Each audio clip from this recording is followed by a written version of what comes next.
figured it out. It looks like it works. Yep,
coming back to you. Yeah, reading it out is hard.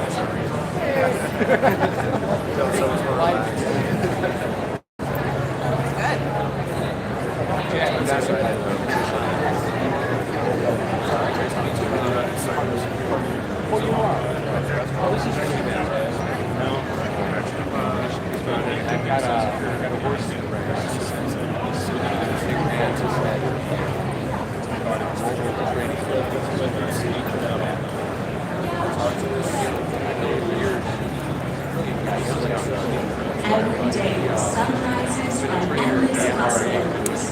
The same sun that grows our food, energizes our bodies, and lights up our home, empowers us to think bigger. It gets us to think about the future, the power of what could be. Since 2018, the American-made Solar Prize has been fueling the clean energy revolution. This competition offers millions in cash prizes, access to technical support at national labs, and funding resources to US-based startups. Entrepreneurs can take 3 basics, advancing their ideas to this over the course of a single year. We facilitate connections to test, validate, and commercialize groundbreaking solar innovations. And because Canada should have access to clean energy, Solar Prize incentivizes plans that increase solar availability in underserved communities. We've awarded nearly $30 million to 160 teams of entrepreneurs ready to make an impact across the solar industry. And that's not all. Program alumni have gone on to raise more than $60 million in additional funding. Some of these startups are already blazing trails, developing solutions like new racking designs, groundbreaking inverter technologies, or software that increases access to solar energy. With every passing round of the Solar Prize, competitors prove that it's never too late or too early to bring something new to the solar industry. Whether you're looking to change your career or change the world, Solar Prize is your fast track to innovation, entrepreneurship, and impact. Let's empower something greater together. You can be part of solar powering the future by competing in the Solar Prize Round 8. Learn more and apply today.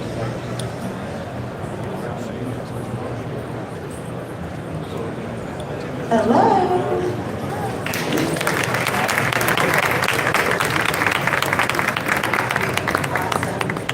Okay, I'm going to take a picture really quick because this doesn't happen, well, except for once every year.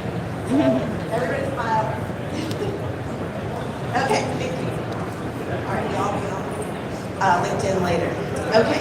So good evening, everybody. Welcome. I'm so happy that you're all here today to be with us for the American Made Solar Prize Pitch Showcase, which is part of Go Demo Day for our round 7 of the Solar Prize. So I'm Debbie Giles. I'm the program manager at the National Renewable Energy Laboratory, and I'm just really excited that we're all here today. You know, American Made has now more than 80 prize competitions under our belt, and more are coming all the time. But we started American Made with our very first solar prize back in 2018. So it's incredible that we're here celebrating, round 7. So that's really been amazing. So, as you heard from the video, Solar Prize is a multi-million-dollar prize competition that helps the solar industry address some of the biggest challenges that have been facing the solar industry. So, Solar Prize has been funded by the U.S. Department of Energy's Solar Energy Technologies Office since 2018, and with the support of the National Renewable Energy Laboratory, as well as all of our wonderful network members and connectors and power connectors.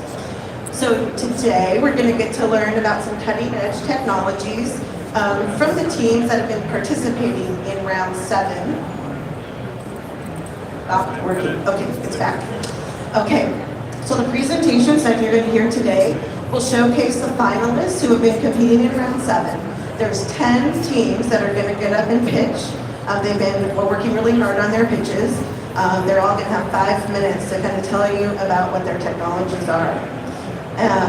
Round 7 this time has offered $4.2 million in cash prizes over the course of the competition. And then we've also have a Justice, Equity, Diversity, and Inclusion bonus prize.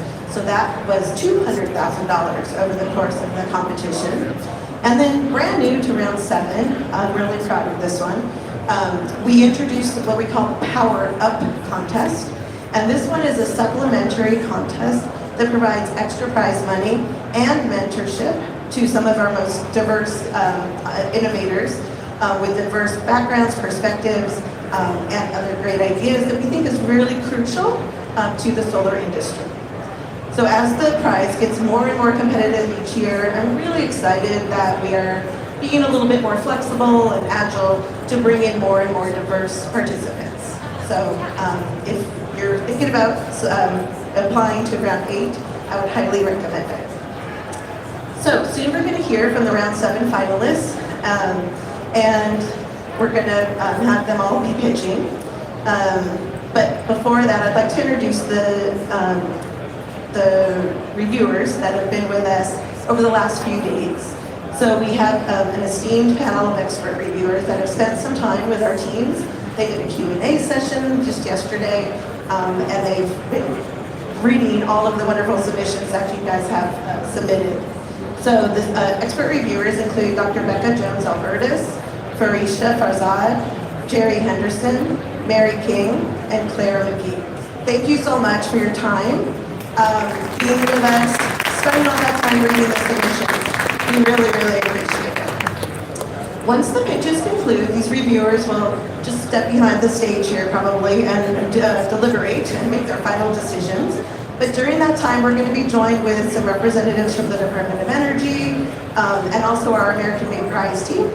So there will be some programming going on while we're waiting for the final decisions. But tonight, we're going to have 2 of our teams be awarded as the grand prize winners, and each of 2 teams will be taking home $500,000 in cash prizes, as well as a $75,000 voucher that can be used at a national laboratory. And then there's going to be 2 additional winners, or up to 2 additional winners, that would earn a bonus prize for the Jedi contest. So it's my pleasure now to introduce our first guest speaker, Dr. Becca Jones-Albertus. She's from the Solar Energy Technologies Office at the U.S. Department of Energy. She's the director there, so please help me welcome Becca.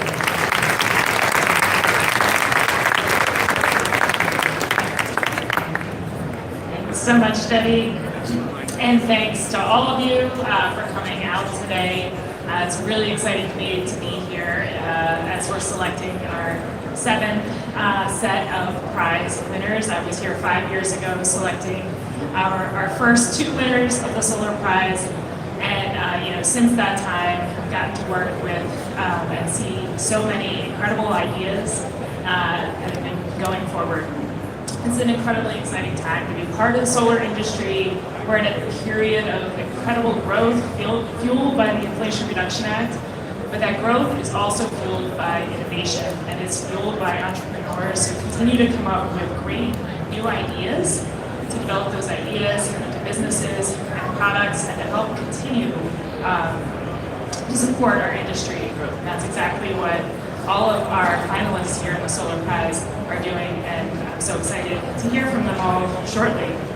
So as Debbie said, the American-made challenges began with the Solar Prize back in 2018. It was the first prize we had, and at that point we had a vision that it would launch other prize programs. I don't think we had a vision that in 6 years it would launch 80 prize programs out of the Department of Energy, but it's been a tremendous amount of fun. The American-made Solar Prize has launched 8 rounds of competition, and we've had to date 160 teams who've won $22 million in cash prizes, $6 million in technical support vouchers, and $750,000 in bonus cash prizes for our Jedi Power-Up contest. So our grand prize winners tonight will join the 15 other teams who have been winners of the Solar Prize. And of course, we're excited to get there. Before we do, we've got a bunch of exciting announcements this week from the Solar Energy Technologies Office, and I just want to share about a few of those as well, especially for those of you who may be newer to our work at DOE. So the Solar Energy Technology Office's mission is to advance solar technology and accelerate deployment. We're doing that in support of the President's goal of decarbonizing our electricity sector and our economy. We're investing in research, development, and demonstration projects to boost American solar manufacturing, grow the domestic supply chain as one of the sets of priorities. And for example, this week we announced our intent to support the next round of our incubator program, which is a great option for our Solar Prize finalists and competitors as a next stage of funding. And this will be $20 million of funding for R&D projects to de-risk and commercialize solar module technologies. We're also working at DOE to address the barriers to connect more clean energy resources to the grid, to change the grid today to a grid that is more digital, that is more distributed, and is more variable. There's a lot of challenges there. One of the big ones is interconnection. And just last week, we put out a draft roadmap from DOE's Interconnection Innovation Exchange, or I2X, that's focused on the distribution grid. This roadmap is a partner to the roadmap we released earlier this year for how to speed up and make faster and fairer interconnection of the transmission system. Now we're looking at the other important part of the distribution system. We're looking for feedback on that draft through October 4th, so hope that many of you will take a look at that through our request for information. We're also working to ensure that anyone has access to the cost savings and other benefits that can come from solar energy, especially low-income and disadvantaged communities. Yesterday here at RE+, we announced an expansion of our National Community Solar Partnership. We're adding a plus, surprise. Expanding beyond community solar to include other distributed solar and storage technologies and business models. So this will include residential and distributed rooftop solar and storage, commercial solar projects, virtual power plants, and microgrids. As part of this expansion, we announced a third round of another prize competition, the Community Power Accelerator Prize. And this prize is focused on providing training, tools, and support to solar developers who are working to develop solar energy projects that are going to bring meaningful benefits to their communities, helping them increase those benefits, and then helping those projects get financed. And as another example of things our office is doing, you'll hear shortly from some of my colleagues about the results of our recent Hit Me With Your Sunshot photo competition, as well as one more new prize competition that we're launching. So we're about here to hear from our finalists. We'll invite them up to the stage to deliver their pitches and compete for the grand prize of Solar Prize Round 7. But also wanted to mention that Solar Prize Round 8 is open to new competitors. We're accepting submissions through September 26th, and there are going to be another more than $4.2 million of prizes available in this Round 8, just like Round 7. We're going to again have our Jedi and Power Up contests, and so there'll be plenty of chances to win big and secure funding to support the next set of ideas that we need to provide the innovation to help the solar industry continue to grow.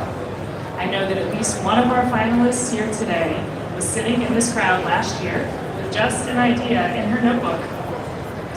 And after hearing these pitches, decided she was going to compete and become a finalist today. You'll get to hear Heather's pitch shortly, but I just want to inspire all of you. This could be you next year if you're not already one of our finalists. We have another finalist who was a finalist here last year and developed another product. You'll hear from our NC Solar Inverters team as well. So really, Solar Prize is open to all of you around 8, and please help us spread the word. So thank you again all for being here, and we're getting ready to hear from our first finalist.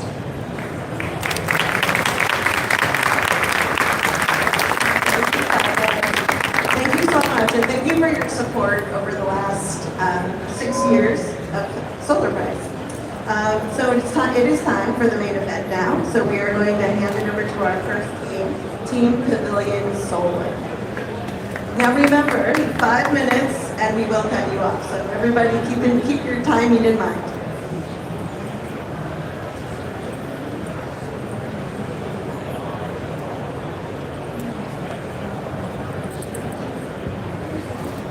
Hello everyone, my name is Stefan Waldo. I'm the co-founder of Pavilion Solar from Miami, Florida. It's a pleasure to be here. I'm here to tell you we've developed a product to help millions of Americans that are ready to go solar but cannot. The residential solar market is a massive $7.45 billion market, with Florida and Texas leading the way in new solar added capacity. Unfortunately, there's a significant barrier that is hindering residential solar adoption. Roughly half of U.S. homes are not eligible for rooftop solar.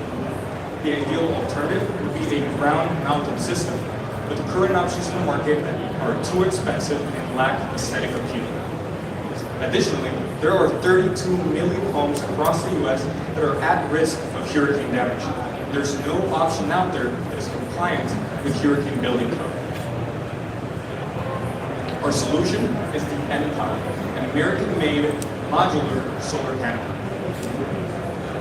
During our customer discovery, we identified that aesthetics, resilience, and affordability were the top priorities for homeowners considering a solar canopy. Solar installers added that ease of permitting and installation was key for widespread adoption. Showcasing compliance with Florida Building Code, as well as being able to withstand Category 5 hurricane winds, was confirmed by Florida professional engineers and validated through our partnership with Sandia National Laboratory. When determining our unique value proposition, we focus on the top priorities that were mentioned during our customer discovery. Balancing these requirements while still being 20 to 30% lower cost per watt than our competitors was no easy task. You might be wondering, what is stopping large companies from developing unique products? Well, the engineering and manufacturing challenges are significant. In our IP portfolio, as well as strategic partnerships and exclusive access to national laboratories set us apart. Our multicultural team has both technical and sales expertise. I previously led the commercialization of Climate Tech Startup. My co-founder, Alexander, is a 3-time startup founder that has brought a premium consumer product from concept to market.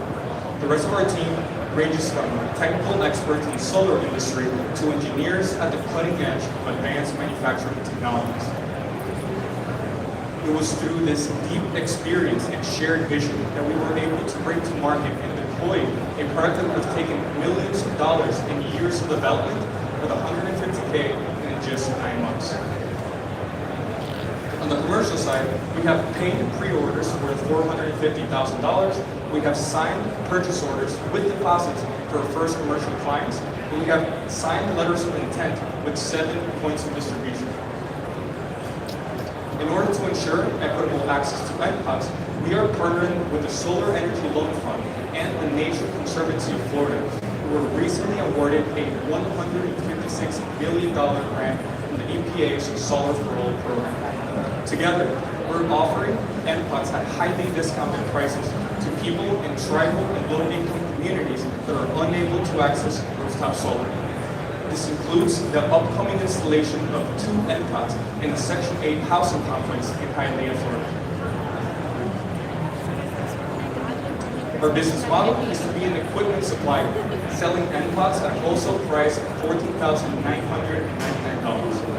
Our goal is to reach 6,000 units sold by year 5, which will allow us to reach $100 million in annual revenue.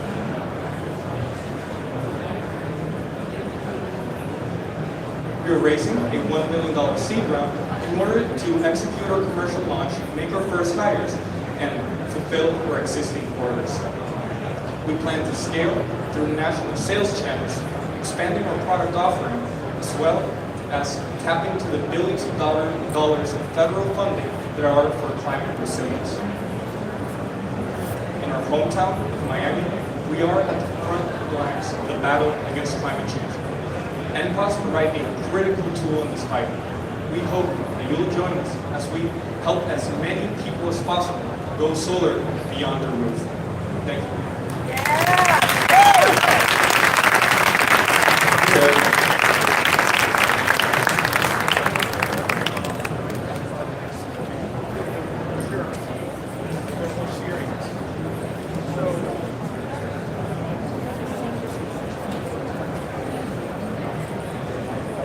Hello.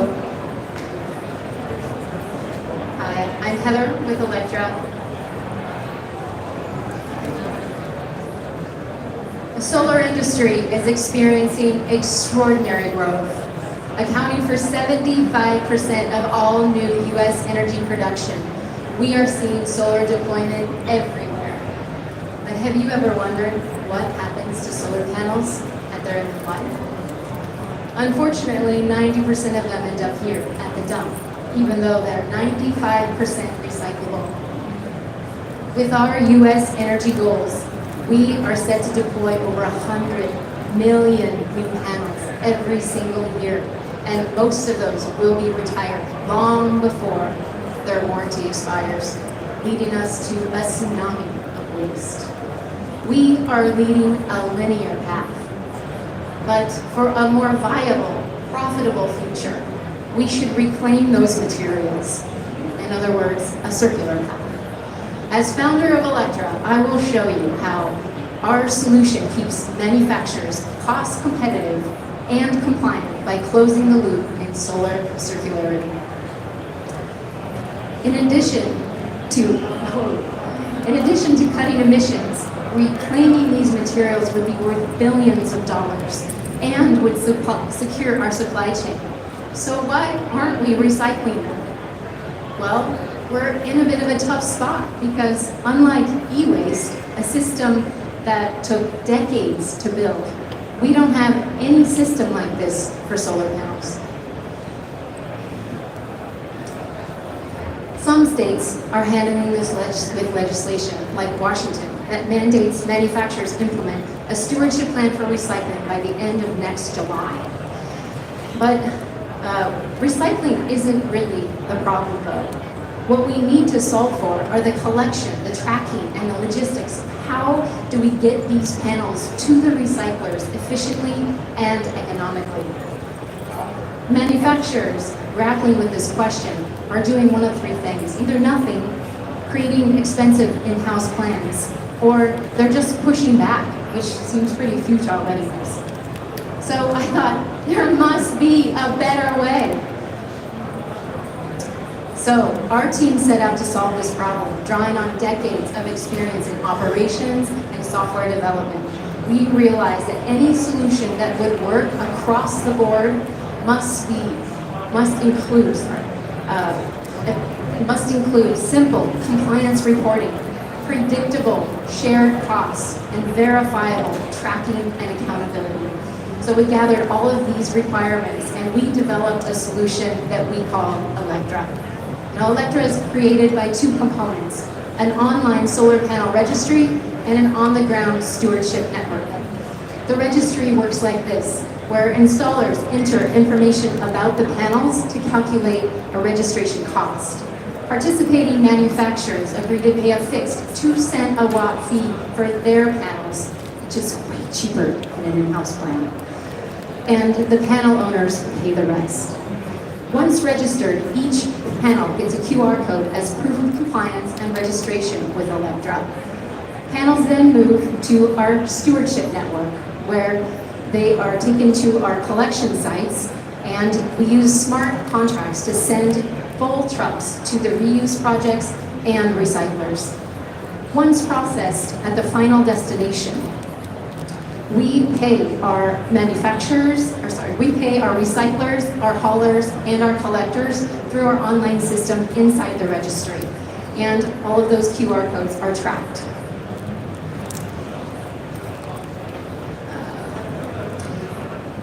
Our journey has been supported by industry giants, right? Recyclers, manufacturers, installers, and we've proven market demand by collecting prepaid registration fees and signed contracts. For manufacturers, our solution offers unprecedented visibility into the panel lifecycle and provides valuable insights into the marketing that they can't get anywhere else. Hey, in order for recycling to really work, we need a comprehensive system. Show our communities that solar is committed to being truly, undeniably clean. Get in touch with us to see how we can transform your compliance challenge into an opportunity. Thank you.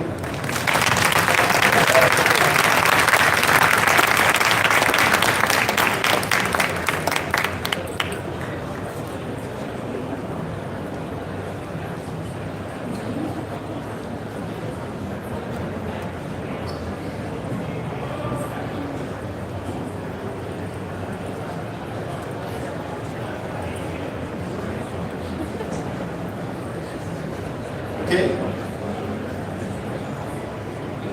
Hi, everybody. I'm Ken Delaney. I'm the president of NC Solar Inverters. And I'd like to recognize Dr. Winsong Yu, who is our chief technology officer. We both work at North Carolina State University at Power Electronics Research Center. So I'm betting that most of you know what an inverter is, right? It's the box of power electronics that converts DC to AC. Okay, I see some heads nodding. This is going to be like an academic lecture, right? But how many of you know what silicon carbide is? One hand, okay, Dr. Yu, I see that you know as well. That's good to know. Yeah, so silicon carbide is a new type of semiconductor that has better properties than silicon. It withstands higher voltages, temperatures, and it switches much faster than silicon. And I'm going to explain a little bit about what that means for an inverter. If I point the clicker the right way. All right, so what are the benefits of using silicon carbide? On efficiency alone, we can save hundreds of millions of dollars a year from utility scale systems. In addition, silicon carbide inverters can be smaller and lighter, so it's easier to install, faster to install for utility scale systems as well. Those are the points I wanted to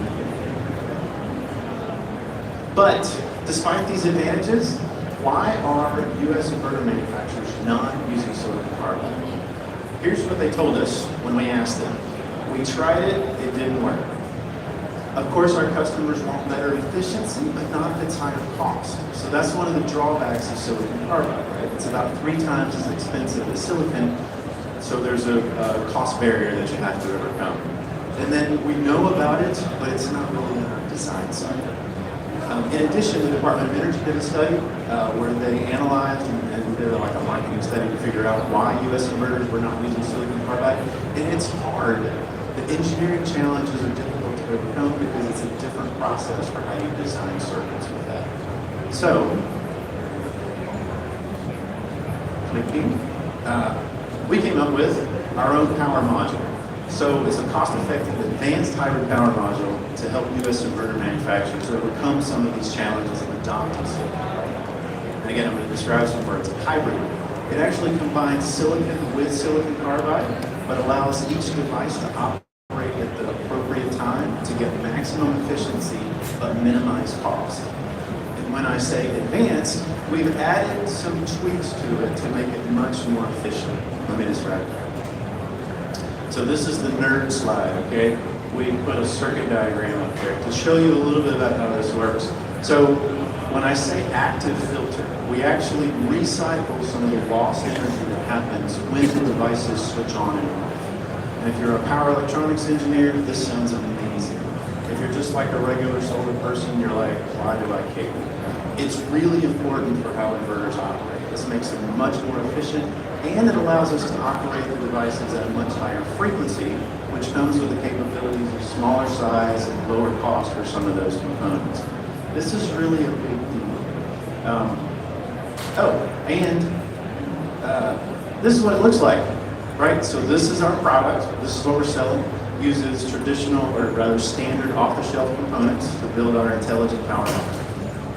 Now I broke the clicker. But I'm an engineer, so I can fix it. So anyway, these are some of the benefits. Down to a minute since I broke the clicker. Oh, it's really broken. 1 second. I'll use the computer. What? Yes? No? It's now working? Okay. So, again, a lab slide, right? Super high efficiency, that I mentioned the high efficiency. We're at 99.6% efficient. That's crazy. We actually had to make like a new way to measure efficiency to get that high. But you can see our prototype. We've also done some custom inductor design with that. Our team, is this not doing it? You'll do it, thank you. Sorry for breaking your clicker. Our team has grown, so we have experts in sales, manufacturing, electrical engineers that are helping us design things. Next slide. And we're poised for growth. We're building a module rather than a full inverter, and so we're enabling other markets to also adopt silicon carbide. EV charging, bidirectional EV charging, energy storage, and the big kahuna, which is industrial motor drives. I am out of time. Last slide. We are NC Solar Inverters. Thank you.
know that built up a little suspense here.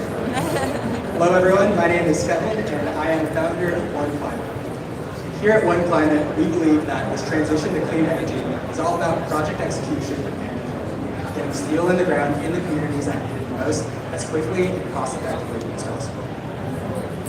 So despite the big tailwinds in our industry, solar siting and permitting remain one of the more complex challenges for project developers. And that's because there are 2,500 different programs and regulations that clean energy developers have to understand on the federal, state, county, and local levels. Not to mention thousands of additional local siting ordinances and zoning requirements as well.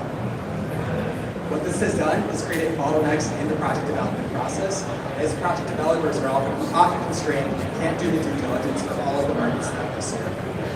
This typically involves combing through thousands of pages of zoning bylaws, town bylaws, and other ordinances, just to understand what that path of permitting might look like. It's really expensive.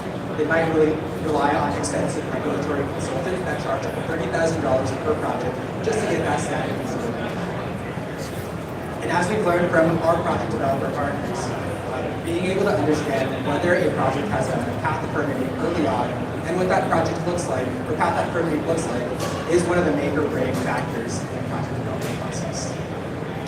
So that's where One Climate comes in. And here at One Climate, we're building the AI-driven tools to help you identify and automate those permitting and regulatory needs, packaging it into an end-to-end platform that connects the dots through each step of the project development process. I know that was a lot of buzzwords, so let's dig into what that actually means. So the first part of our 3-pillared platform starts with project origination. And here we're using large language models to scrape, aggregate, and synthesize thousands of town bylaws and zoning ordinances, really aggregating that into a comprehensive database that users can use as that one-stop shop for project origination. And by pairing that with GIS layers, you can determine your pathway to permitting in minutes to hours rather than days to weeks. But we're not just looking to be another provider of data. We want to enable our users to action those insights and be able to start automating some of those most tedious processes of filing for permits. So for example, using our platform, we can identify past precedent for building solar in a certain jurisdiction and help you extract that language and build that into your own applications so that you can apply for these permits with higher confidence of success. And lastly, because we already sit on some of the most important parts of that project development process early on, we're well positioned to help you monetize all of those tax credits and be that stamp of approval that helps you comply with all the tax credit adders and bonuses that come with that ITC, helping you monetize these tax credits before you bid them into some of these third-party marketplaces. What we're ultimately building towards is a platform that connects the dots for each of these vertical silos that exist in the software stack today, and making sure that we can improve communications, not just between different tools and software solutions that exist out there, but also just be that one-stop shop and be that single source of truth for all the teams and stakeholders involved in the process. We've already used this approach in our first 2 pilot projects, where we completed 2 pilot projects up in the Bay Area and got permits approved and construction completed for 2 commercial sites. And we're really excited to be partnering with Enro and their team of regulatory experts and energy lawyers to not just be compiling the data that goes into our database and pulling this large-scale solar zoning permitting information, but also to be fine-tuning the large language models that really have been developed. So our founding team here at One Climate has a unique combination, not just of industry expertise and the technical know-how, but also the startup experience to really make sure that we can deliver on this vision of accelerating the energy transition. So if you guys are excited to learn more, please stop by our booth, come to our website, and thank you everyone for being here, and thank you to the department that made me for this time.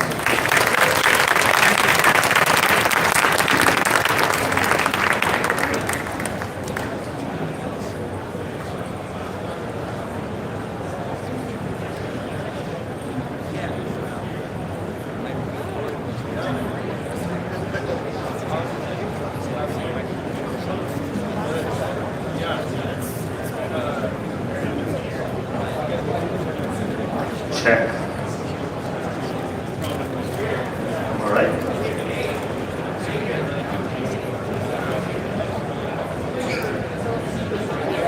Oh, okay. Got it. Okay. Cool. So $80 trillion of global GDP is coming to go NC in the next 25 years. But 80% of it still comes on fossil fuel. Some of the biggest challenges we have is how we can scale up all this renewable infrastructure. Hi, we're Brit Robotics. We're building an AI to help install and automate renewable energy construction. We're building a highly scalable AI, which is platform agnostic. We're starting first with solar farm construction, which is the fastest growing construction sector. It also lends itself very nicely to robotics because it has an embedded structure to it. Next slide, please. A tsunami of solar is headed our way. $1 trillion of solar will get installed every year globally. US alone will be installing 5x the amount of solar it did install last year, every year in the future going forward. And who's going to install all this solar? The labor force has largely become flat, and the construction workers' productivity is actually declining at this time. When we talk to our customers, they say they hire 200 workers if they need 100. There's 70% attrition, 30% of the people can't even pass a drug test, and these workers are picking up almost an 85-pound module in the middle of hot Arizona and Texas sun and walking with it and doing the installation. So solar construction companies are super nervous. They're struggling to finish the projects today, and our customers are telling us they're worried about future projects. Some have even started to say no to existing projects. Next slide, please. We have a super strong market validation. I'm going to skip this slide. Next slide, please. The US market size is close to $7 billion for the module installation, for tracker assembly, for material movement on the solar side, and globally it's almost $70 billion. Next slide, please. Our core product is an AI-based autonomy stack. With that, we are able to do multiple operations on the site. So we are able to do the solar module quick and pace. We will be helping move material on the site with this AI. We'll also be able to help assemble trackers on the site. And while we do all this, we also have digitized the install data.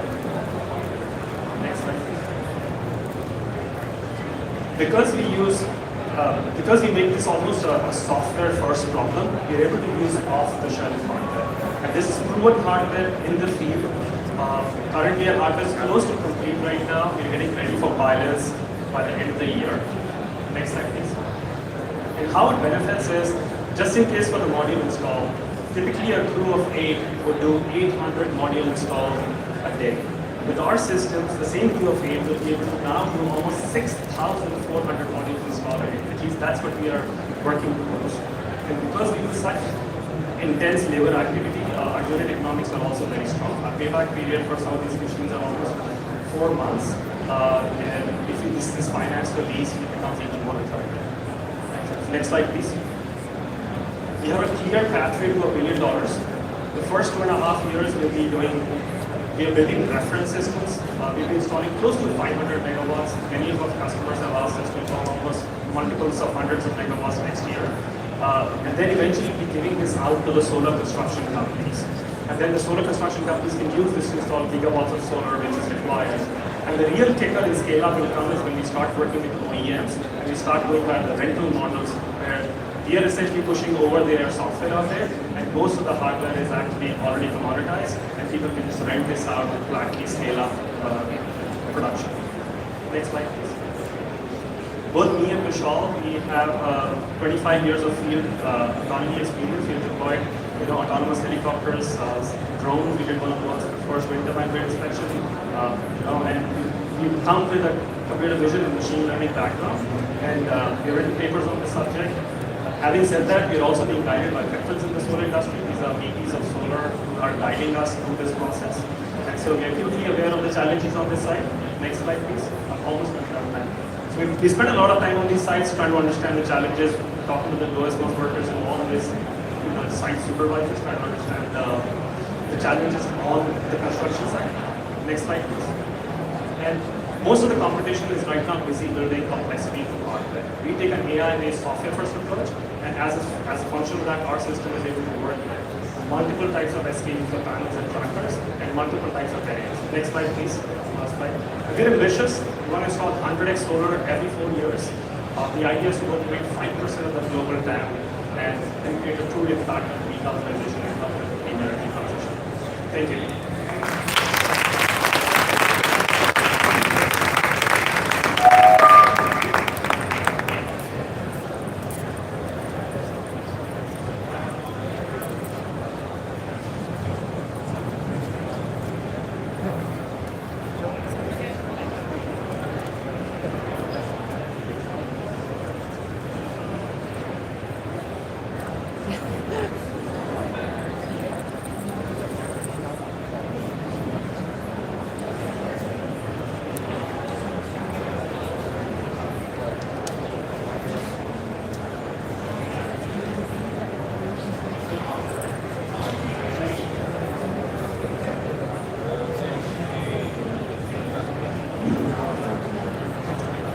Good evening.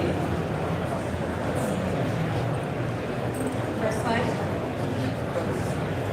Good evening. I'm Monique Dyers, CEO of EmpowerSun Solutions.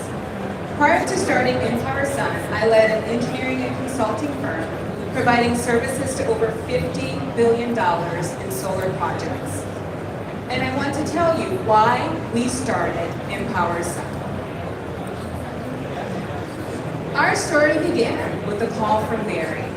Mary's a small farmer from my hometown in Louisiana. She was afraid that she would lose her farm due to drought and thought that she can save it by installing solar.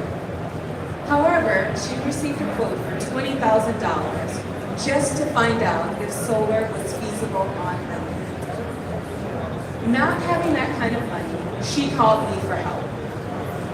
I knew that developers were spending hundreds of millions of dollars trying to find landowners like Mary. So what was the disconnect? On one hand, we have developers. Land campaigns can take anywhere from 4 to 6 months and can cost upwards of $100,000. On the other hand, you have landowners who have access to over 73 million acres of land, and they're undercompensated for the land in which they have. There are 3 reasons why it's complex for landowners like Mary to get involved within the solar industry. It's very expensive, the process is complex, and it's very difficult for her to find trusted partners. Current solutions leave behind an easy-to-use solution for not only landowners, but also developers as well. This is where we come in. When Mary comes to EmpowerSun, all she needs to do is draw the boundaries of her property, and we will do the rest. We will show her how much of her land is suitable for solar energy, and we will show her how much money she would make. In the event that solar is feasible on her land, we will guide her step by step through our project management phase and connect her to trusted partners to realize her solar dreams. We start with 2 target market segments, developers and landowners. Developers are currently spending upwards of $1.8 million per year to piece together all the services that we offer within our program, within our platform. We can offer that to them for much less. We also make it very affordable for landowners like Mary to utilize our tool to understand the feasibility of solar on her land. We have the right team to carry out the vision of our platform. We have over 100 years of experience in renewable energy and software. We've also provided software platforms for multi-million-dollar Fortune 200 companies, and we provided due diligence services and advisory services to over 50 gigawatts of solar projects.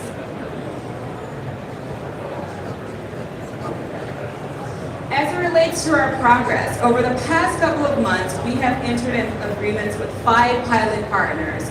We have over $135,000 in letters of intent from developers and landowners alike who are interested in using our platform to understand their solar potential. Over the past 3 months, we have helped underserved landowners like Mary conduct solar feasibility studies on over 3,000 acres of land. With our platform, we plan to drive over $800 million of investments into underserved communities. I'd like to thank you for joining us today and welcome you to visit us at our booth at MM1208. Our mission is to ensure that underserved communities and landowners like Gary are not left behind in the clean energy transition. Thank you so very much.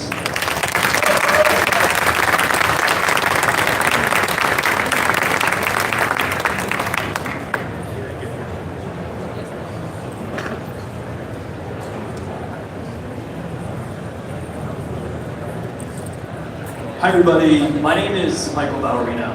In 2016, I started my PhD at Duke University in environmental engineering. And I had come from an air pollution background, and I started to look at the impacts of air pollution to solar energy production. Solar panels get dirty and less efficient. They produce less energy. And this issue is known as soiling. Soiling causes $10 billion of losses a year, and it's inevitable. It's happening in areas even with frequent rain. Now, the only way to recover soiling losses is to do site cleanings. But this is expensive. I think everyone here can attest to maintenance budgets already being stretched, to say the least, and margins in solar are thin. All of this makes the timing of cleanings critical. So to make the research that we were doing more useful for the industry, we started to learn about the processes the companies were using to mitigate soiling and identify two different levels of advancement. And the first level is a general data monitoring approach, looking at energy output between rain events and making untargeted cleaning decisions from there. And the next level of advancement is what we call reactive mitigation. And that is knowing what soiling is now, whether that be from soiling sensors or time-intensive performance analytics or expensive IV curve tracing, and then reacting to that on a site-by-site basis. Now, when it comes to solar operations and maintenance, there's a lot of fires to put out, sometimes literally, and soiling is just never really the top priority. So this combined with the fact that the solutions weren't making it easy to make cleaning decisions means that cleanings weren't happening at the optimum time. There was too many cleanings happening, or there was too few cleanings happening, and almost always at the wrong time. So then we learned what was needed. The industry needed to know what soiling is now and in the future, the economic impact of that soiling, optimized cleaning schedules, and the ability to plan and budget and manage this not at a single site, but across a fleet of solar sites and a product that was scalable and easy to use. So myself, along with our team of scientific, technical, and industry experts, founded Solar Unsoiled to enable this. And here's how it works. First, we provide the technicians of our customers a handheld microscope with a digital camera. So when they're already on site doing other operations and maintenance, they can take just a few minutes and generate images of individual particles on the panel surface. We analyze this using optical modeling, and this analysis combines with data analytics, isolating historical soiling losses using machine learning methods.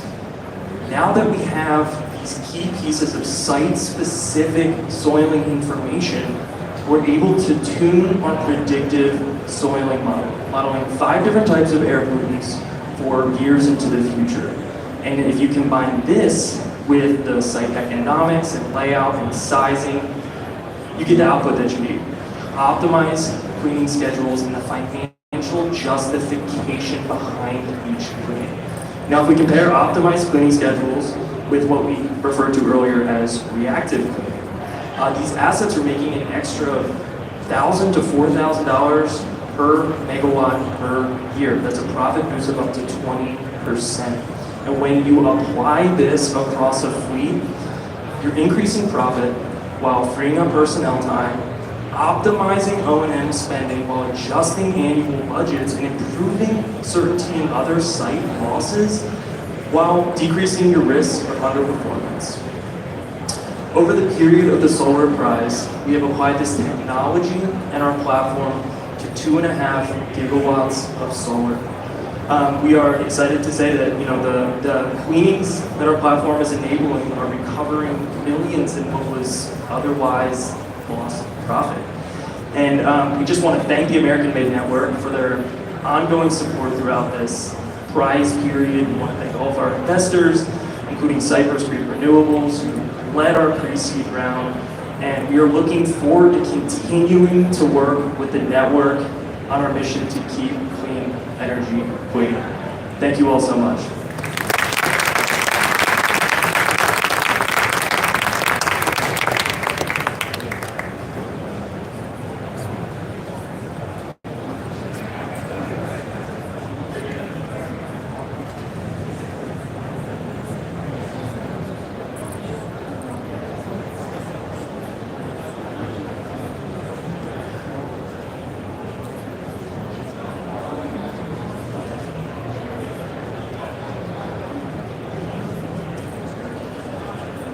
All right, well, good afternoon, everyone. My name is Nick Mathis with Illumination Solar Training Systems. I just want to start off by saying thank you all for making it out today, and to the American-Made Network, thank you for this life-changing opportunity. This has been an unbelievable last 12 months. So if you can give me just like the next 5 minutes, we got some really exciting things to talk about. Okay, I think we can all appreciate, everyone here can appreciate that there's a large demand for a trained solar workforce. Over the last 5 decades of solar training, we've managed to train about 260,000 solar workers. That's an incredible feat. But in the next 10 years, we're going to need to grow that to 900,000 trained solar workers. And that's a significant challenge, but it's totally doable. Currently, we have many great training programs available. However, we find that some of them can leave us with some challenges. Your hands-on training labs in a classroom, that's generally going to require your students to travel for the training. And remote online training can lack that hands-on experience that we find to be so critical for solar workforce development. Forgot to advance that slide. All right. So what we need is our solar training to overcome this obstacle. In an ideal world, we have solar training that is accessible. So we're going to need to bring this training to students, and we need to do that affordably. We need it to be scalable if we're going to head off this severe workforce shortage. And it has to be comprehensive. To give our workforce training on the most up-to-date concepts and equipment.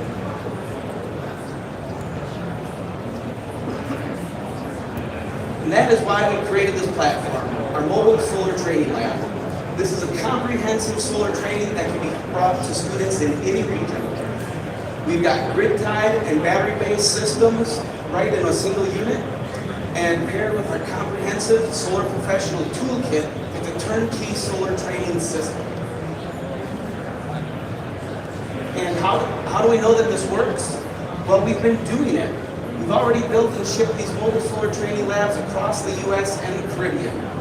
We've tested and proven out how easily these can be loaded and transported. This unit right here, we traveled 2,570 miles to this show, and we delivered training along the way. This professional lab is designed to train students in the foundational solar concepts. There's truly no other trainer out there like this.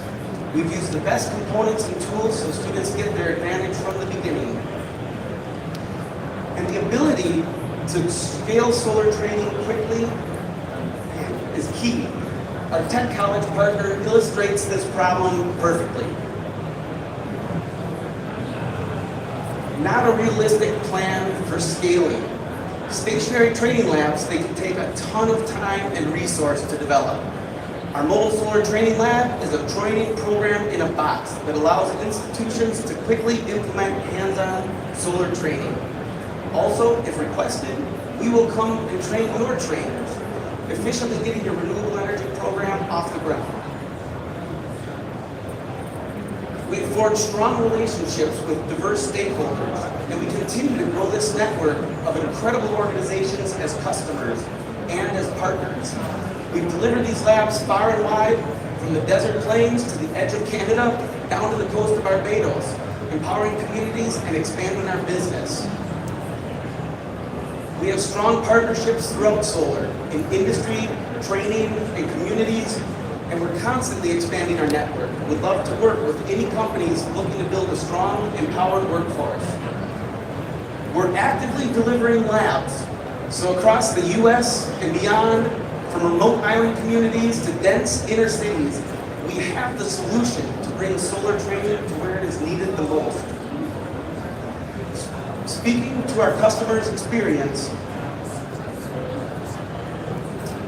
our passion is building training labs. And our mission is to use these training labs as a catalyst for impact and positive change. We've covered a lot of ground and we're just getting started. So I'd love to invite you to join us as we continue revolutionizing solar training. You please scan this QR code to get in touch or visit us at our booth MM1214. We'll be right over here by the training lab, and we'd love it if you want to come up and grab a flyer. Thank you for your time and inspiration.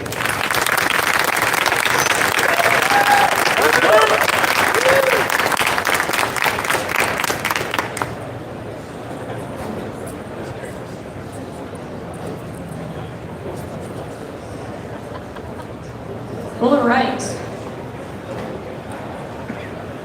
The solar industry is sleeping on a huge $1 trillion opportunity. As the residential solar market matures, margins are decreasing and customer acquisition costs are increasing. And everyone is going after the same group of customers, homeowners. But did you know that there's a virtually untapped residential market segment? Rental households. Less than 0.1% of rentals currently has solar. That's 100x less than homeowners. According to NREL, these rental rooftops represent a 322 gigawatt solar generation opportunity. That's a $1 trillion solar industry opportunity. I'm Charlotte, the founder and CEO of Fram Energy. We have our great team members Eliza and Lauren in the audience, and today I'll be telling you about how our solution unlocks this market and creates a win-win-win. So why is there practically no solar on rental rooftops? Split incentives are a key roadblock. The solar panel owner, whether that's the landlord or a third-party developer, simply can't make a return on their investment because it's generally the tenants that pay the energy bill and would receive all the savings. It also wouldn't make sense if the tenants would make the investment because they don't have agency over the roof and will move out someday anyway. This split incentive problem is exactly why we are building Fram Energy, our end-to-end software solution empowering building owners or solar developers to put solar on a building and sell the on-site generated electricity to the tenants. Besides solving the split incentive problem, we also enable a triple bottom line. Very attractive solar revenue for the panel owner, solar savings for the tenants, and emissions reductions for our planet. So how does this work? Consider the situation without Fram Energy. The tenant is paying their utility bill directly to the utility provider. From there, we work with their landlord or a solar developer to get solar onto the roof of the building. Fram Energy then onboards all the tenants in the building onto our software, which becomes the tenant's portal for paying their monthly electricity bills. We bill them compliantly and with a great user experience. So with Fram Energy, the tenant's energy bill is lower than before. It consists of a grid portion and a solar portion, which is powered by the panels on the roof. Because the solar kilowatt hours are monetized at a rate just below grid rates, the tenants are getting their savings, and we're able to send very attractive revenue to the panel owner. Fram Energy services the utility bill on the back end, and sends that revenue that we've billed from the tenants to the panel owner, thus realizing both tenant savings and a very attractive return on investment for the panel owner. In exchange for our billing service, we charge a fixed per unit per month fee. We've been piloting our first project for several months, and it's been going really well. It's a 5-unit multifamily property in Oakland, California. Bolstered by the Fram energy business case, the landlord put solar panels on the roof, which we were able to grandfather under the NEM2 rules. We started onboarding all of the tenants in April, and we've run several successful billing cycles since. This project perfectly demonstrates that triple bottom line. We've created a fabulous business case for this landlord. Their roughly $11K post-incentive investment is yielding $2,500 per year. That's roughly a 23% return on investment.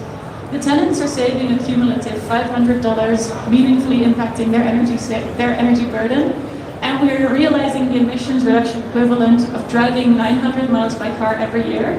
That is 237 times around Disneyland. Wow. Our team is laser focused on a great user experience, and we're proud to share that our first users, both the property owner and the tenants, love our product. So, are you ready to take on that underserved rental market with us? Since founding the company just over a year ago, we've been on an accelerated growth trajectory, signing millions of dollars of NOIs, 25 partnerships, and 4 megawatts of solar. Come find us at booth MM1212 in the Innovation Zone. That's the Marriott Hotel. It's time to bring the energy transition to America's rental homes. Are you with us? Thank you.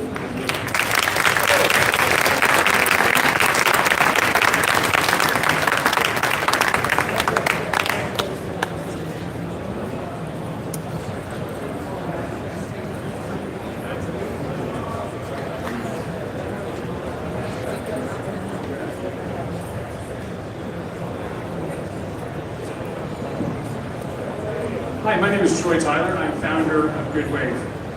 First, show of hands. How many of y'all design and build commercial solar projects? I see it. Excellent. This is for you. I don't know if you're like me, but when I see an open parking lot, I visualize covering it with solar. And just a block away, Disney has a parking lot. It's got 2,000 spaces and 0 solar. In fact, if you look nationwide, the entire US has 600 million parking spots, and if we take 1% of those and cover those with solar, we generate 27 gigawatts more power. Carports are a staggering, untapped resource to grow solar and to grow your business as a solar installer. I founded Gridwave to unlock this opportunity for you, the solar installer. I worked for solar for 18 years, and when I was an installer, my teams hated carports. Why? You already know this.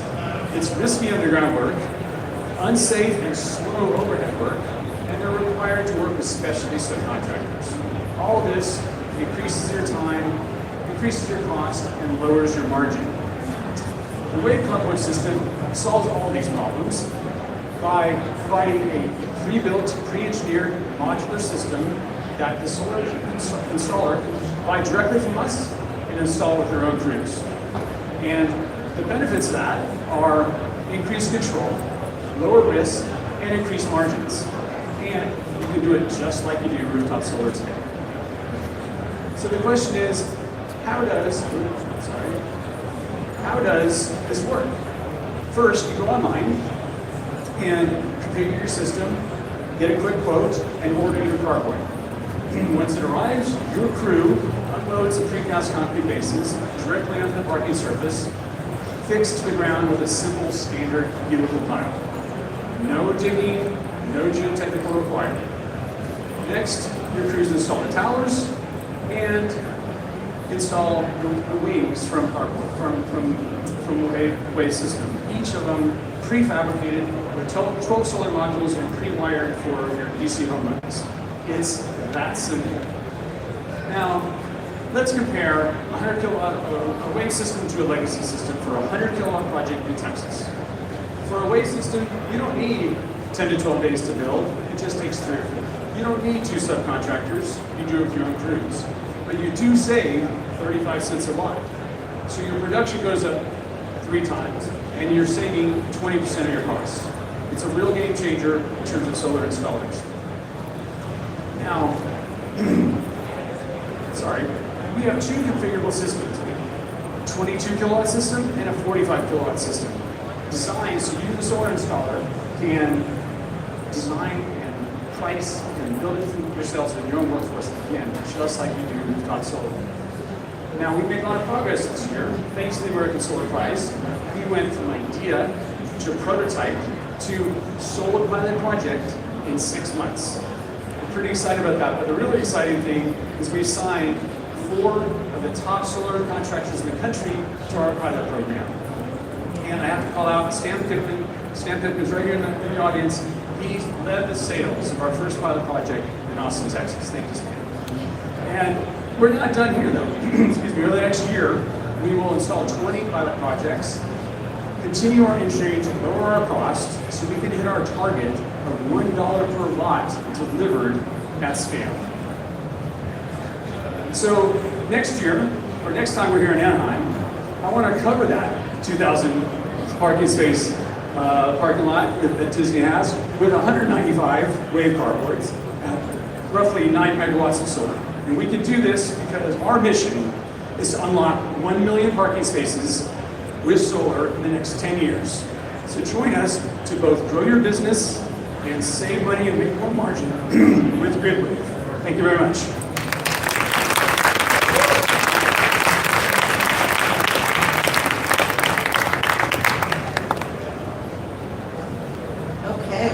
Wow, that was great.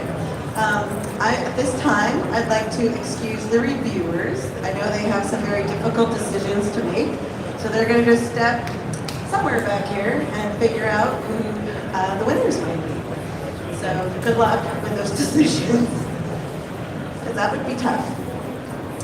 All right, but anyway, I just want to say that I was really pleasantly amazed by all of the pitches. I thought they went really well. You guys all clearly practiced and really prepared, so thank you for doing that. And I just want to say this too, like there are going to be only 2 grand prize winners announced today, plus those Jedi winners. But every single team here, just making it to the stage today, it is a huge, huge accomplishment. So you should be very, very proud of yourselves, and y'all should give yourself a round of applause.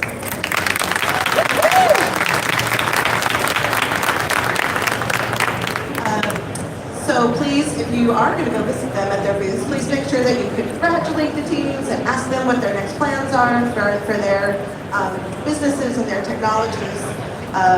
But just stay put, because we are going to be bringing out the big checks as soon as they make their decisions. But in the meantime, we're going to have a little bit of programming. So as Becca mentioned earlier, round 8 of the Solar Prize is still open for a couple more weeks. So if you were inspired today by some of these pitches, I really do want to impress on you that applying for the Solar Prize is actually really quite easy, and you should definitely try. Put your name, put your hat in the ring, and see what happens. And then remember that we also have the Power Up contest. So that contest is actually for some teams that might be a little bit new, might be kind of not at the stage that we're seeing some of the competitors today. But the Power Up contest is there to help bring some younger teams and new teams along so that they can be ready to pitch next year as well. So please, there's no risk in putting your name in the hat for the Solar Prize. Let's see. So I'm actually going to ask if any of our alumni are in the audience. I know there's some of you. Oh, good. We have a couple. Can you stand up? Any alumni? Stand up. Thank you. Thanks for being here. Awesome. Thanks for being here. And I would say that if somebody is in the audience thinking about applying for Solar Prize, talk to one of these folks, because they know, they've been there before, they know what it's all about, and I think they can definitely help. So we're thrilled to have you here. Some of these alumni, by the way, are also in our booth area, so please come visit all of us. including our alumni and including all of the pitches, the startups that pitched today. All right. So there's also a lot of other opportunities to get involved with the American Made program. There's all kinds of things. There's different capacities and different technology areas that you can get involved with. And all of the prizes that are shown up here on this slide right now are actively open to new competitors. So it's not just the solar prize, there's all of these. So we have prizes that are focused on research and development, innovations, communities, partnerships, as well as manufacturing, research, collegiate competitions. We even have photo competitions. And we also have an open voucher call right now, which is your opportunity to work with a national lab. So there's so many opportunities. There's something for everybody. And there's always something new coming as well. So you can use this QR code to learn more, or of course, come visit us at our booth. Our booth is over in the Marriott Marquis Ballroom, and we are at 1219. But of course, you've heard a lot of different numbers. We're basically taking up a whole row in the innovation space. So the American Made program also has a slate of great sessions that are part of a Renewable Energy Plus, obviously today, but also tomorrow. So in the morning tomorrow, there will be an informational session about how to secure funding and support for your projects. That'll be led by Emily Evans, and it would be a must-go-to, I would say, if you're going to apply to Round 8, because she'll tell you all the tips and tricks that you need.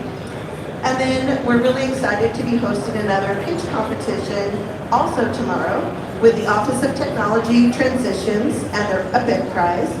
So there's going to be competitors doing more pitches, and those competitors have a chance to win $50,000 as a grand prize. Also, we will have big checks tomorrow when those winners are announced. So there will also be some more celebrations with the solar community because the CETO Awardee Showcase will be taking place tomorrow, and that will be highlighting promising DOE-funded companies in the solar industry. And then there's also many other events, and then our American Made Network and our power connectors are with us as well. So one of the power connectors that is also here this week is ADL Ventures. And they're going to be hosting a networking event at our booth tomorrow, once again at 1219 in the Marquis Ballroom. And there will be coffee and snacks. So this is a perfect time to come grab some coffee and talk to us, meet some peers, meet some alumni, and get connected. All right, so on that topic, speaking of the network, I'm going to introduce Eric Byington. He is the manager of our American Made Network, who's kind of in charge of all of our connectors and power connectors. So I'm going to let Eric have the stage for a few minutes.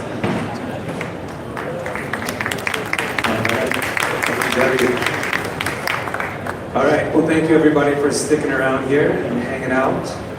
Like Debbie said, I lead our American Made Network, and you've probably heard a little bit about the network with some people standing up here today. So I'm going to dig into a little bit about what we do. The network is really here to support these competitors and the people that have been presenting to you here today, both during the program but also after the program is complete. So we have over 500 organizations that are part of this network across the United States. And these are made up of people that are both industry experts, they could be service providers. It's a whole group of people that are there to really help on the recruitment side. So it's helping us find some of the most talented ideas, entrepreneurs and concepts out there and bringing them into the program. But then it's also really about how do we support people while they're going through this process. Like Debbie said, it's a pretty easy process to get involved with, but once you're in, there's a lot of complexity, there's a lot of things you're doing. And so these organizations are there to really help people through that process. These are some of the things that they might help them with. So we've got business development, mentoring, application education, technical support. It's really kind of a full range of different things that these organizations will help these companies as they're going through this process. The idea behind this is that we're really starting to enhance the quality of who's coming into the program and what we're doing through this, the process. But then again, as these companies, the people that are awarded the big check here today, this isn't the end. It's going to be a big celebration for them, but that's really just the start of their journey, right? There's a lot of work ahead of them. So this network is there to kind of help support those organizations as they keep moving forward. We also have a group of people within this network called Power Connectors. And again, you've heard these groups mentioned, but these are a select group of organizations that are really hands-on in what we do. We just brought in a new cohort of Power Connectors earlier this year. You can see them up here on the screen. These organizations are really dedicated and committed to kind of the work that we do throughout the program, and they have to spend a lot of time with these competitors. So they're kind of a unique group that's really there to get their hands dirty, get down in the weeds with these organizations, and help them kind of continue to really build what they're doing. We've got a couple of people that have been a part of this program for a while, but we're really excited about this new cohort that we brought in. And they're just kind of getting their feet underneath them and getting working. But these are some really great organizations that support these competitors moving forward. One of the things I want to mention is you might be a competitor in the audience, but if you're an organization that's interested in getting involved, you can always join, become a connector within the network. But the Power Connector opportunity is something that opens up every 18 to 24 months. If you are interested in joining and be a part of that cohort, sign up early, learn about what we're doing, get involved, and next time that opens up, you'll have the opportunity to sign up and join. Now I'm going to put Jade Garrett. Jade, if you raise your hand here. We like to embarrass Jade anytime she's in the audience with us. But I want to talk a little bit about what does our network look like when it's in action. So Jade's been a connector with us for a very long time. She's now a Power Connector with us. She's kind of the OG involved person with the network, and we always talk about creating the Jade Garrett training camp, which we're working on. But Jade's a great example of a connector and somebody who works with our participants. So you can see up here, and these numbers are probably out of date, so you're going to have to correct me. She's supported over 182 teams with her team. They've won over 36 prizes, over $7.5 million raised to those teams that she supported. So Jade is a perfect example of what the network connectors are here to do and really build out what we're doing with this program. We're looking to kind of continue to create more and more Jades in the world, so we're really grateful for what she's done. But on the flip side, we'd like to kind of talk about what does that look like for the team. So Watch, who was involved with the Solar Prize several years ago, they won $650,000 through the competition, went on to raise over $3 million, and they hired 10 people now that are part of their team. But they leaned heavily into the network as they were doing and building out their program. So you can see when they were at our annual summit last year, it talked about how the Power Connectors helped them through the program, how they've continued to lean in the network to find new people, that they're hiring partners, they've been fundraising using people within the network. So they've really kind of figured out how to leverage what we do through this network to continue to build their program. So as we think about kind of what this looks like, these are just two very small examples of what the network is here to do and how people utilize it, but this is what we're looking to replicate over and over and over again. And finally, I want to touch on, so this is kind of a map of, like I said, we have over 500 connectors throughout the US. Every state is now represented. And we also, earlier this year, launched a program that's focused on regional hubs. So we've been going around to these 4 locations and really working on building out a connection to these regions to help us think about how this network continues to evolve. And to give you an idea, so we went down to Tulsa back in April. We've got a number of members that are connectors there. They've a number of prize winners down in the region. The connectors ended up working with one of our Power Connectors, VentureWell, to launch an accelerator program that's now working with early stage companies, and they launched that over the summer. That's an opportunity for prize competitors to come in post-program and go and get involved with what they're doing in Tulsa. There's also a number of corporate partners they have there. There's university partners. There's test beds that they're working on. So there's a lot of kind of resources that are on display there in Tulsa. I was in Raleigh a couple months ago, and it's kind of the same thing. A lot of corporate partners there that are saying, hey, we want to get involved. We've got the resources to put in front of people, or we've got the opportunity to partner with these teams that are coming through. How do we get involved? So these regional hubs are really meant to be kind of a starting place for prizes to start to think about how do we continue to expand and leverage the resources and the expertise in these regions. So we're wrapping up our regional events this year in Detroit a little bit later this month, and then next year we're going to be looking for a couple other regional areas that we're going to be going into. So if you're interested in bringing us to one of your regional areas, come find me at our booth. We'd love to talk to you about that. And with that, I'm going to hand it back over to Debbie to introduce our next speakers. Thank you.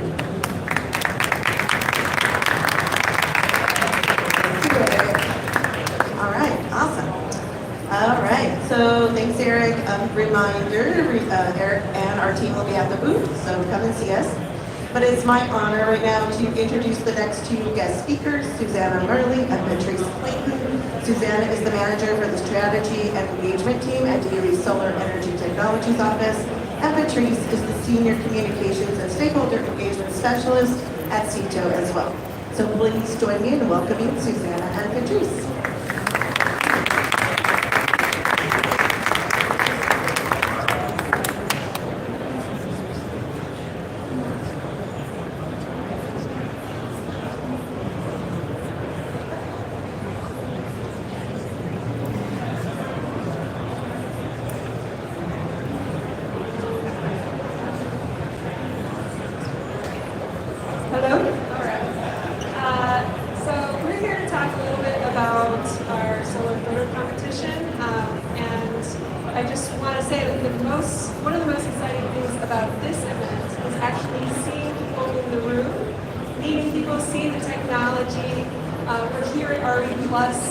To meet people and to be a part of this community and to see how big we've grown.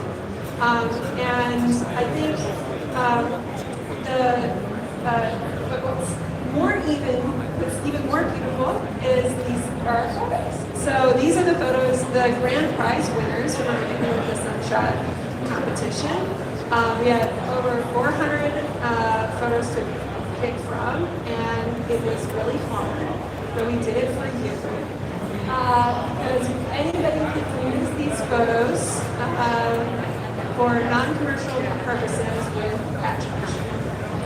And so people across the country submitted these photos, and we chose two for the winner. So the first one here is called Jack Rabbit by Brianna Bruce. It was taken in California. And as you can tell, this guy is living his best life, proving that solar and biodiversity can coexist. And I can also attest that he has more solar on his house than I have on mine. Next one is Bloom, the Solar Bloom by Jeff West in Minnesota, which I consider basically the set of sound and music and solar field at the same time. And so certainly the hills are alive with solar.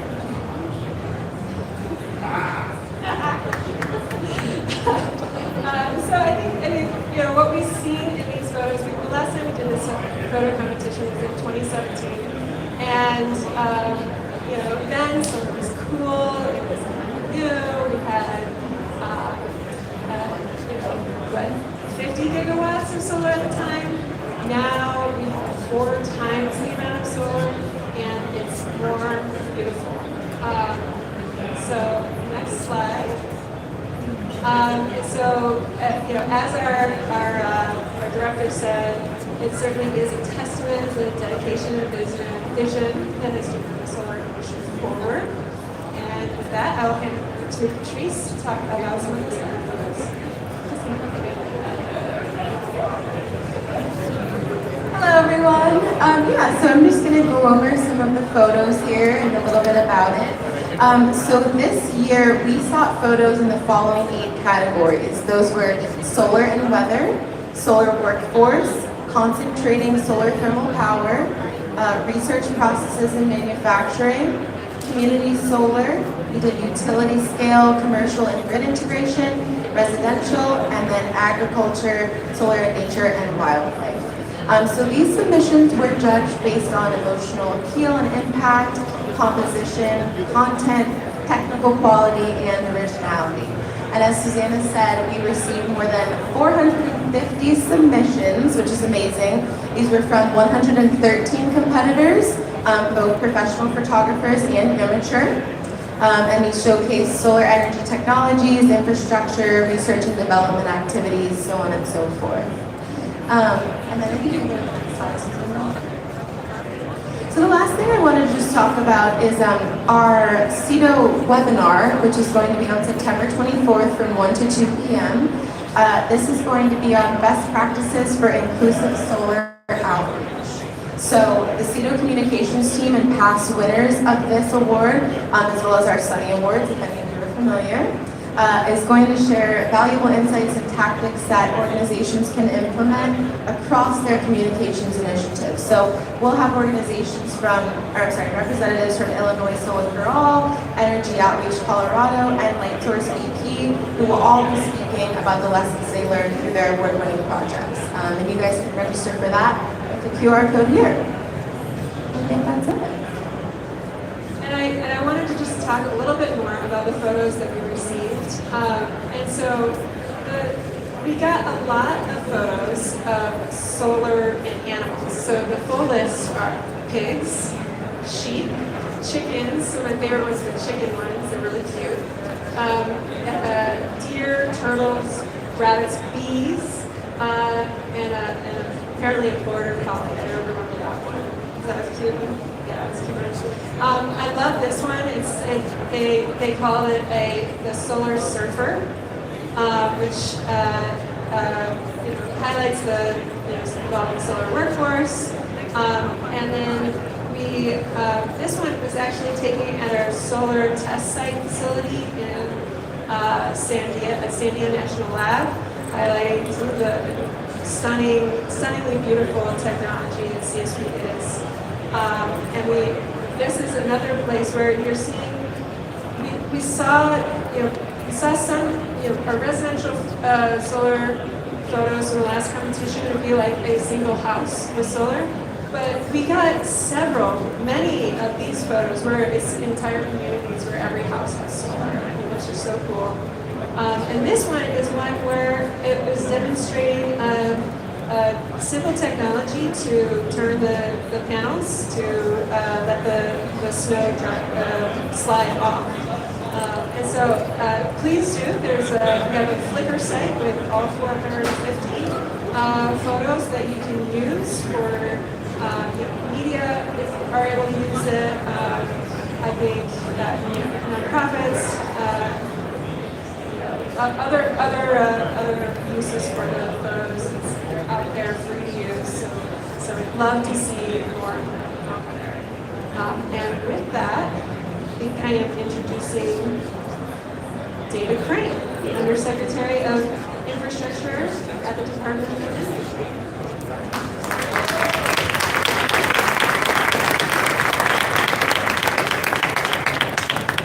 Well, good afternoon, everyone.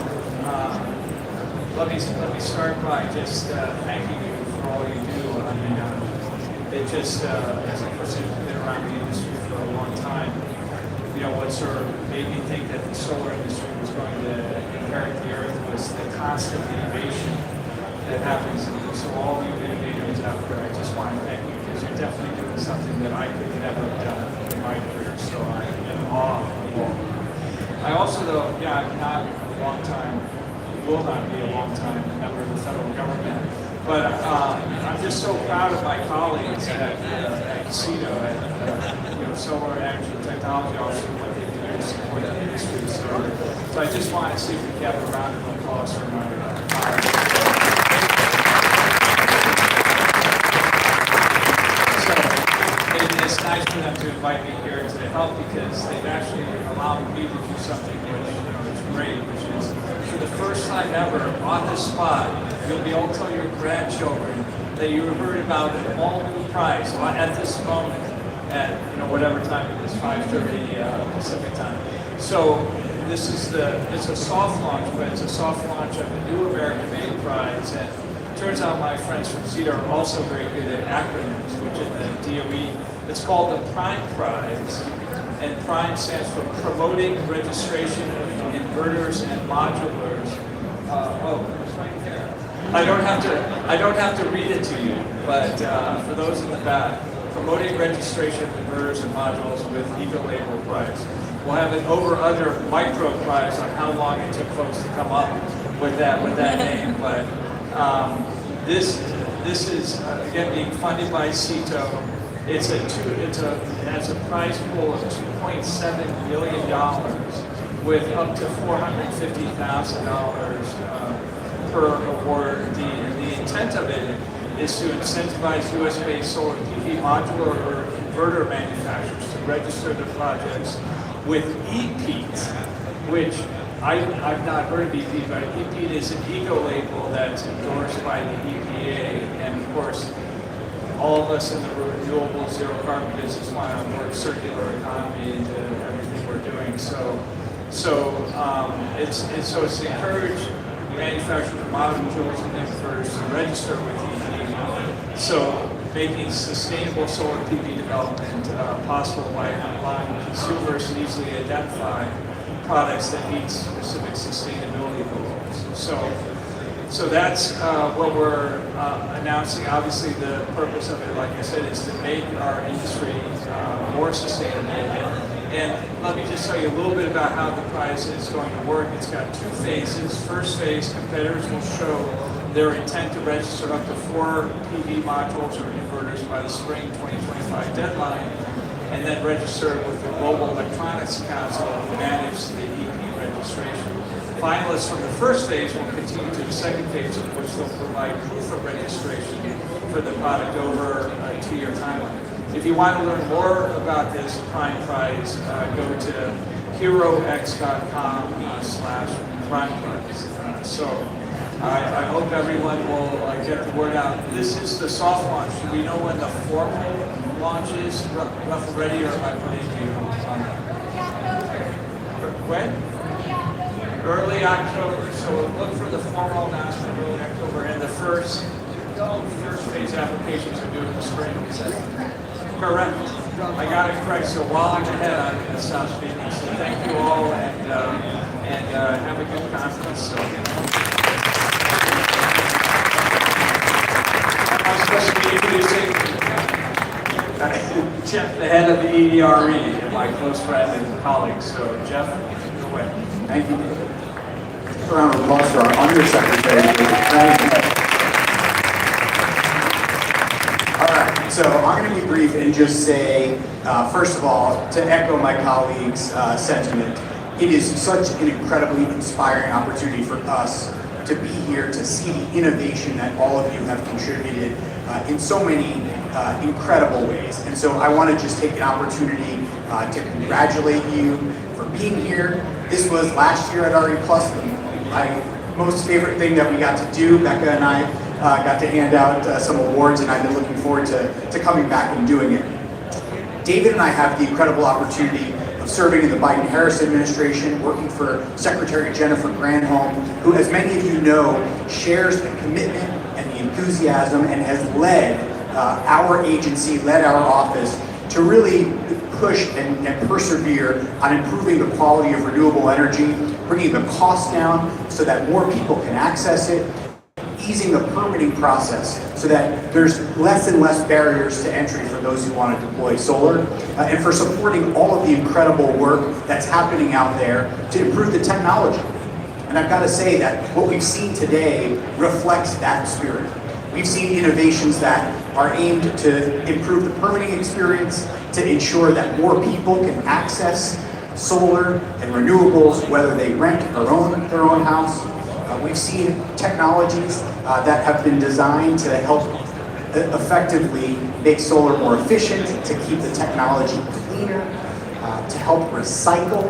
All of these things are incredibly exciting, supporting the workforce that we know we need to ensure more and more people can access solar, and that we see the real benefits of jobs created in our communities across the country, using AI technologies in ways that they haven't been used before to help improve the deployment of solar technologies. These are things that are really exciting, and you all are the ones that are bringing these forward so that we can continue to support more and more of this work.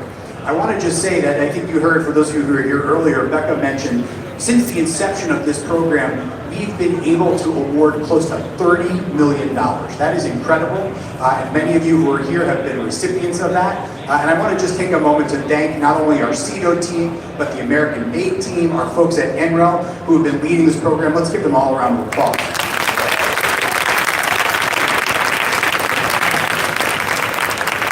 And I'm the only thing that is standing in the way of finding out who the winners are. And so, I'm going to call up our colleague Becca Jones-Albertus. I'm also going to invite David Crane to come back and join me on the stage so that we can announce the winners and issue the checks. Becca? Thanks so much, Jeff. Big thanks to you and David for all the support and being advocates for our American-made programs that are bringing entrepreneurs into the solar industry and really creating the innovations and let the solar industry flourish. So as we get ready to announce our prize winners, just want to take a minute to reflect on their journey here. So these teams started competing last fall when they submitted for our Ready contest. In January, they were part of the 20 semi-finalists who moved on to Sept, during which they were working hard to advance their technology toward a viable, promising proof of concept. And then in May, there was a virtual demo day, and these 10 teams became our 10 finalists, winning for that pool. They've had several months since to keep refining and testing and bringing their technologies and products closer to commercialization. And I just want to say to all 10 of your teams, we are incredibly impressed with your ideas, with the work that you've accomplished this year, and whether you walk home with a prize today or not, you have a ton of advocates who are rooting for you, and we're going to be really looking to see what you do in these years, these months and years to come. We're really excited to see all of your products come to market and make a difference. By making it this far, you've already proven your innovations will have big impacts in the solar industry, and with that, we will get to the winners. So we're going to start by announcing our Justice, Equity, Diversity, and Inclusion, or JEDI prize winners. And as I announce you, please come and join us, full team, here on stage. Our JEDI contest incentivizes teams to develop technology solutions that address market barriers to adoption and deployment in underserved communities. So I'm really pleased to share that our first JEDI winner taking home a $25,000 cash prize is Team EmpowerSun Solutions. EmpowerSun is developing a platform for underserved communities to help landlords evaluate the potential for solar on their land and to connect with pre-certified project partners who can then use their platform throughout the project development cycle. Congratulations.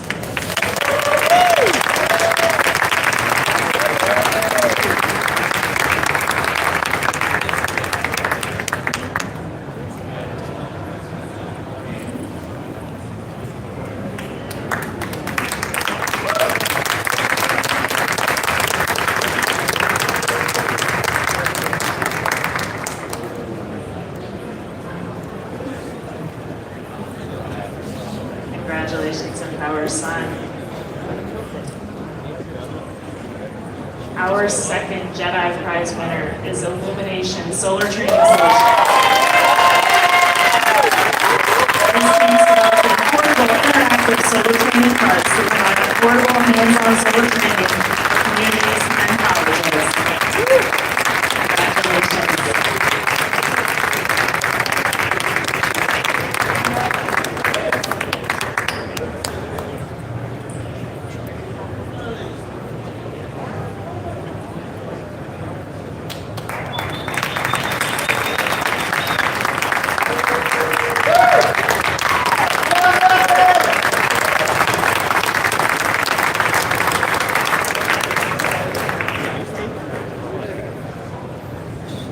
Two teams, our round 7 grand prize winners, are each going to take home $500,000 in cash prizes and a $75,000 technical support voucher for their outstanding solar innovations.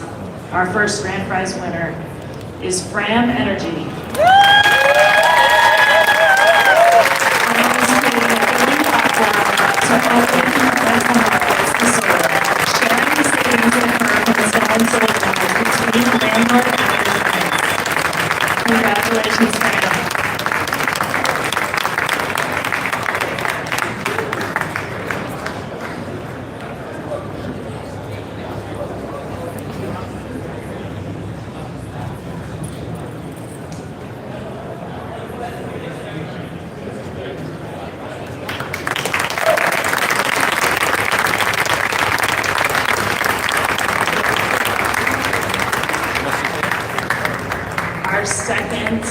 prize winner is Brit Robotics. Brit is developing solutions that autonomously handle the movement and manipulation of solar components across construction sites. They're using AI, off-the-shelf sensors, track loaders, and a robotic arm to pick up PV modules from pallets and place them on trackers.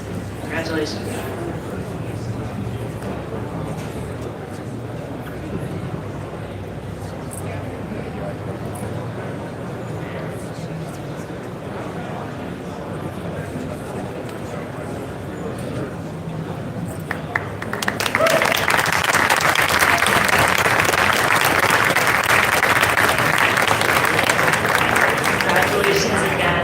Solar Prize Round 7, Grand Prize and Jedi winners, and congratulations to all of our finalists.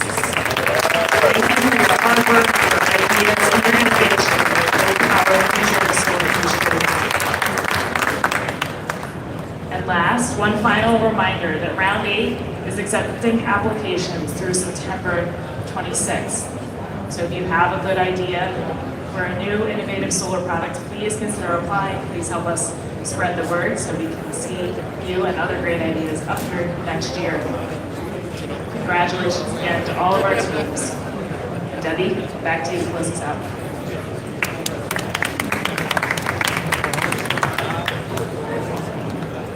Hey, how are you? Okay, so thank you so much, Becca and DOE. Thanks to everybody who participated today and all the teams.